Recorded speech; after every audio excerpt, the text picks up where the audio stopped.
Hey everyone, welcome back to the channel. I bet you have an opinion on HOAs, even if you've never lived in one. They're infamous for seemingly arbitrary rules and notorious Karens on the board who get a little too much into everyone's business. But what if I told you there's more to homeowners associations than paying someone to tell you what color you can paint your house? I'm Joe Nelson of the Nelson Home Group, Kansas City's highest rated real estate team on Google. Today, I'm going to share with you just what you can and should expect from an HOA and why you don't necessarily want to avoid one when purchasing your next home. In spite of the negative press they get online, many HOAs exist to improve and maintain their communities. That's their main purpose. So let's talk about how.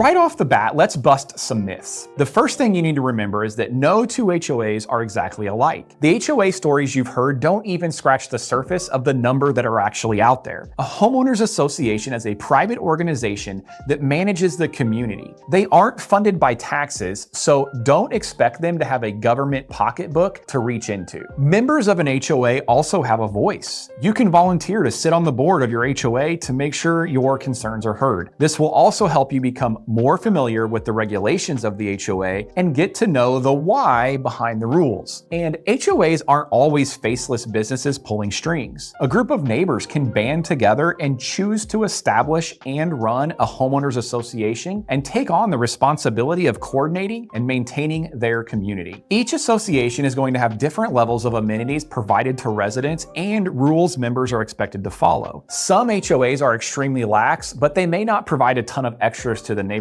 Others can be fairly restrictive, but in return, residents can enjoy neighborhood activity areas that the HOA maintains, or even the perk of not having to maintain your own lawn and so on. You'll find HOAs in single home developments turned neighborhoods, condos, townhome communities, and cooperatives. A residential community with shared common spaces is going to need some organization to maintain those areas. So expect an HOA to oversee that neighborhood. As a homeowner, you need to decide just what and how many amenities you need and want, and what level of responsibility, either financial or otherwise, you're willing to take on to have them. Even though each HOA is different, in the Kansas City market, there are some amenities that tend to be more common than others. Some communities will have a clubhouse for neighbors to gather, and it can usually be rented or reserved for private events. One of the perks of having the HOA is having a space for those larger gatherings without having to rent something else at a much higher cost. You'll often find greenways, trails, or parks within walking distance from each home, sometimes with playgrounds or even basketball or tennis courts to enjoy as part of your membership of the HOA. A common amenity around Kansas City is a private pool for residents and their guests only, sometimes even more than one. Pools can be a hassle to maintain, so having the luxury of enjoying time in and around the water in the summer without the headache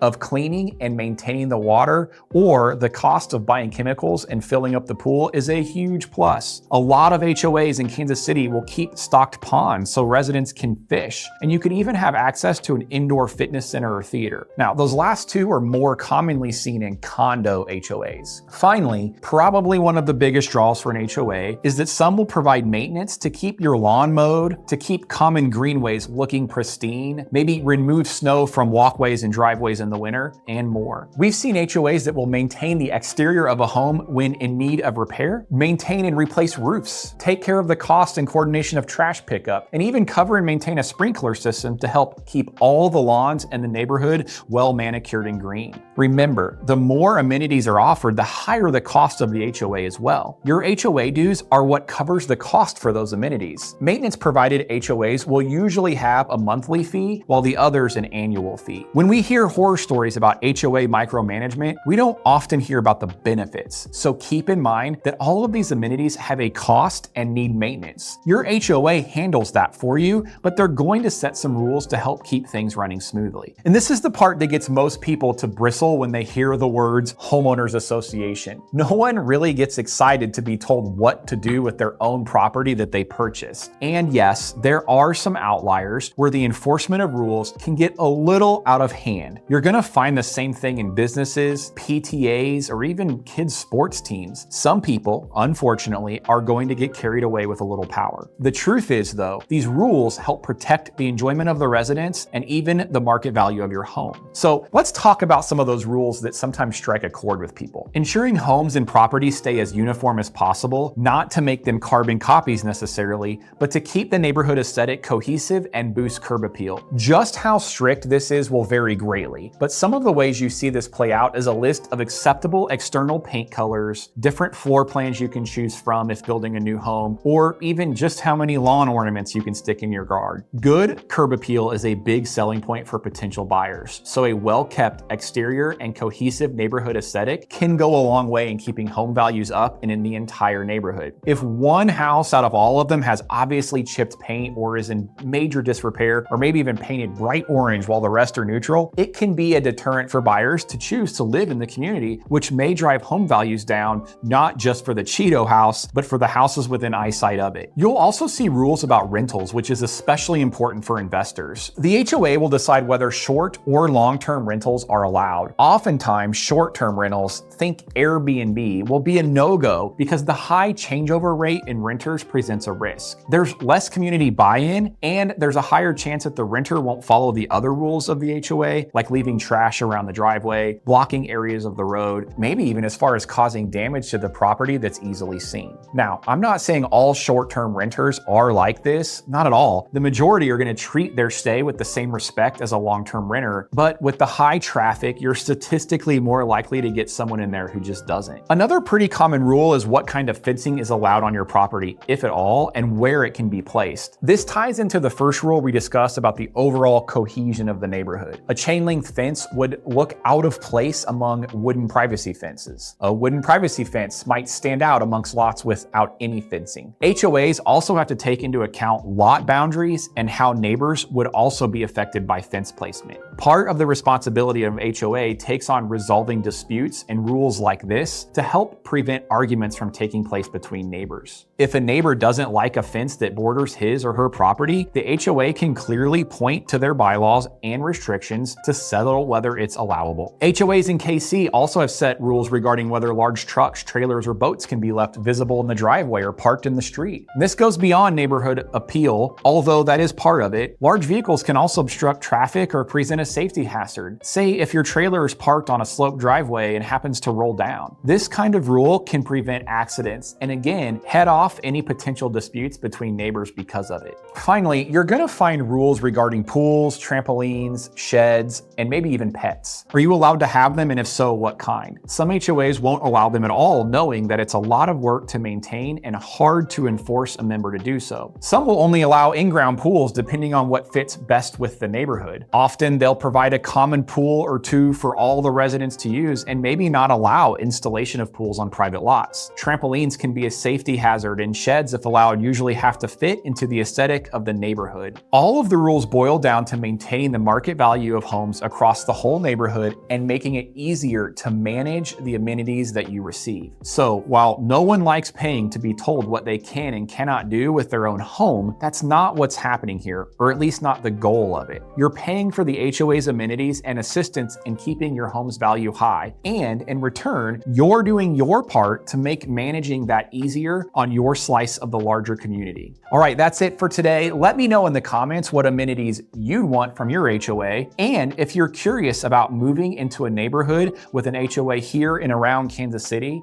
drop the name of it below to get a list of homes currently available in that neighborhood and more information about the neighborhood itself. Make sure to like this video and subscribe to our channel for a new Kansas City lifestyle or real estate video every single week. If you'd like to put KC's #1 marketing plan to work for you, call or text me today. My number's on the screen and in the description. Let my team be your Kansas City real estate experts. See you next time.